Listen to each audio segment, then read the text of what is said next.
नमस्कार। आज हम एक बहुत ही दिलचस्प भौतिकी पहेली को सुलझाने वाले हैं। हम देखेंगे कि कैसे एक ही जटिल समस्या को, आप जानते हैं, 4 अलग-अलग लेकिन पूरी तरह से सही तरीकों से हल किया जा सकता है। और इससे भौतिकी के जो मूल सिद्धांत हैं, वो कैसे आपस में जुड़े हुए हैं, ये सामने आता है। तो सवाल यही है कि ये मुमकिन कैसे है? मतलब एक ही प्रॉब्लम और उसे हल करने के 4 तरीके? नहीं, असल में एक ही जवाब तक पहुंचने के 4 अलग-अलग रास्ते। चलिए इस पहेली को सुलझाते हैं। ठीक है, तो ये है हमारी चुनौती। जरा सोचिए, जब पानी किसी ग्लास में होता है तो वो दीवारों पर हल्का सा ऊपर चढ़ जाता है ना? बस हमें उसी छोटे से घुमाव या कर्व का गणितीय समीकरण पता करना है। तो ये रहा हमारा आज का सफर। हम 4 अलग-अलग तरीकों से इस समस्या को देखेंगे। पहले क्षैतिज बल, फिर ऊर्ध्वाधर बल, उसके बाद दबाव के नजरिए से और आखिर में बिल्कुल शुद्ध कैलकुलस के दृष्टिकोण से।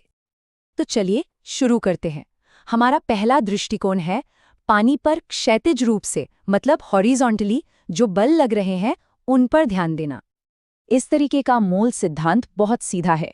अगर पानी स्थिर है, रुका हुआ है, तो इसका मतलब है कि उस पर दाईं ओर से लगने वाले सारे बल बाईं ओर से लगने वाले सारे बलों के बराबर होने ही चाहिए।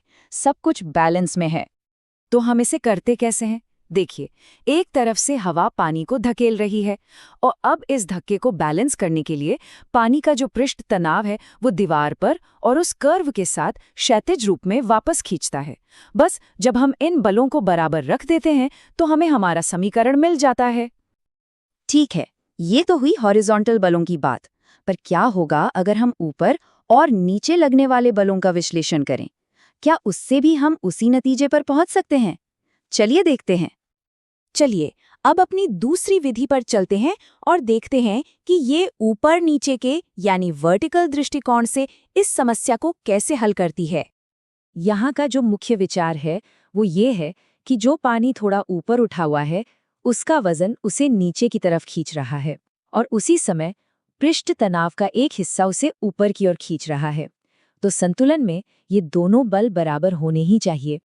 चलिए पानी के एक बहुत ही छोटे से हिस्से पर जूम इन करते हैं। सोचिए, पृष्ठ तनाव उसे ऊपर खींचने की कोशिश कर रहा है, जबकि गुरुत्वाकर्षण उसके वजन की वजह से उसे नीचे खींच रहा है।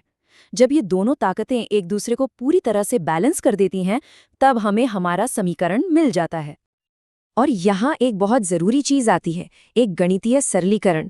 पानी का जो घुमाव है वो बहुत ही मामूली होता है, तो उसका कोण भी बहुत छोटा बनता है।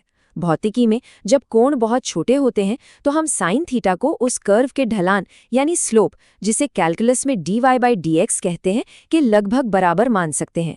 ये छोटा सा कदम ज्यामिति को कैलकुलस से जोड़ता है और समीकरण को हल करने में हमारी बहुत मदद करता है। तो हमने बलों का विश्लेषण तो कर लिया, लेकिन भौतिकी में दबाव यानी प्रेशर भी एक बहुत शक्तिशाली कॉन्सेप्ट है। क्या हम इसका इस्तेमाल करके भी उसी समाधान तक पहुंच सकते हैं? अब एक बिल्कुल अलग रास्ते के लिए तैयार हो जाइए। ये रास्ता एक घुमावदार सतह के आर पार जो दबाव का अंतर होता है उस अवधारणा पर निर्भर करता है।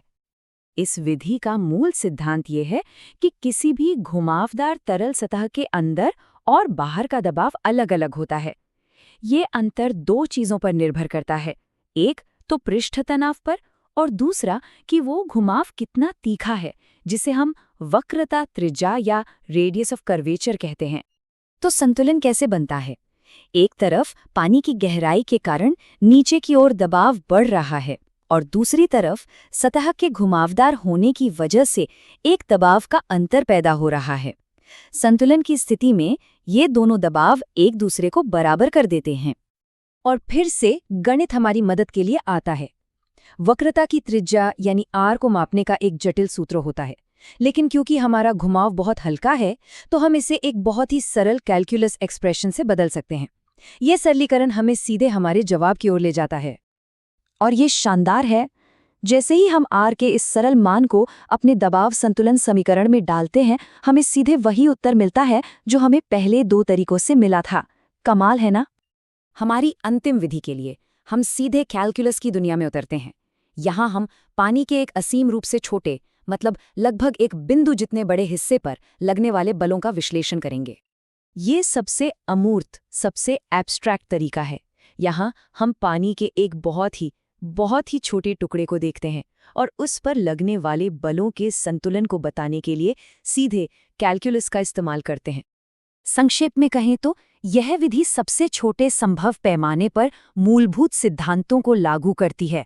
यह पृष्ठ तनाव बल में होने वाले छोटे से छोटे बदलाव को उस छोटे से तत्व के वजन के साथ संतुलित करती है और एक बार फिर हमें वही सटीक परिणाम देती है। तो 4 बहुत अलग अलग भौतिक तर्कों की खोज करने के बाद हम एक बहुत ही आकर्षक निष्कर्ष पर पहुंचते हैं। अब यह स्लाइड इस पूरे विश्लेषण का सार है। जरा ध्यान से देखिए। हमने एक क्षैतिज बलों, ऊर्ध्वाधर बलों, दबाव और शुद्ध कैलकुलस से शुरुआत की। 4 बिल्कुल अलग रास्ते, अलग अलग सिद्धांत, लेकिन अंत में वे सभी एक ही गणितीय समीकरण पर आके मिलते हैं। ये है भौतिकी की खूबसूरती। और यही इस सबका सबसे महत्वपूर्ण निष्कर्ष है। भौतिकी सुसंगत है, कंसिस्टेंट है। प्रकृति को समझने के लिए आप चाहे कोई भी सही मॉडल चुनें, अगर आपका तर्क सही है तो आप हमेशा एक ही सच्चाई तक पहुंचेंगे। तो हम आपको इस सवाल के साथ छोड़ते हैं, इन 4 रास्तों में से कौन सा रास्ता भौतिकी की गहरी समझ देता है? इस पर विचार करें, क्योंकि सही उत्तर तक पहुंचना ही सब कुछ नहीं होता, बल्कि उस रास्ते को समझना भी है जो आपको वहां तक ले जाता है।